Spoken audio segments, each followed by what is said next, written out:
মুহাম্মদ রাসূলের শরীর মোবারক থেকে কল্লা মোবারকটাকে কেড়ে নিয়ে আসতে পারবে? তারা মুবারক বলে না, আমি বলছি।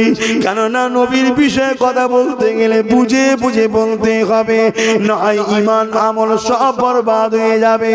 এ যুবকেরা, কেউ যদি 50 বছর তাহাজ্জুদ পড়ে থাকে, 50 বছর 5 ওয়াক্ত নামাজ পড়ে থাকে, 50 বছরে 50 বার হজ করে থাকে, 500 মসজিদ 5000 মাদ্রাসাও যদি বানিয়ে থাকে, একদিন যদি তার ছোট্ট একটা নবীর শানে বেয়াদবি কথা বলে ফেলে, আমার আল্লাহ তার জিন্দেগীর সমস্ত আমলকে বরবাদ করে দেবে।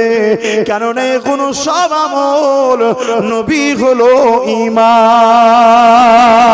তাই তো আল্লাহ মক্কাতে এক রাকাত নামাজ পড়লে 1 লক্ষ রাকাত নামাজের সওয়াব দেবে।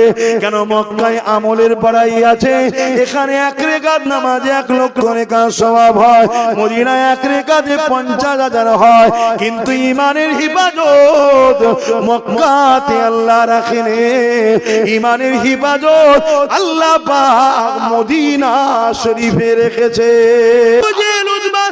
মিটিং করতে লেগেছে, মুহাম্মদ রাসূলের শের মুবারককে কিনে নিয়ে আসতে পারবে? উমর নামক একটা যুবক ছেলে ওই মজলিসে বসেছিল। আজও যেমন ছোটখাটো শয়তানদের মিটিং হয়, অমুক জায়গাটা দখল করে দিবি, কি নিবি গেছে।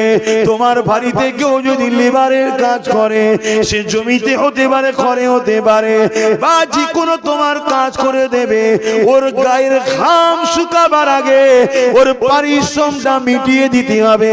এই সিস্টেমটার নাম হলো ইসলাম। এটা তাকে গিফট করব যে এই মেহরাবটা মসজিদে আকসায় গিয়ে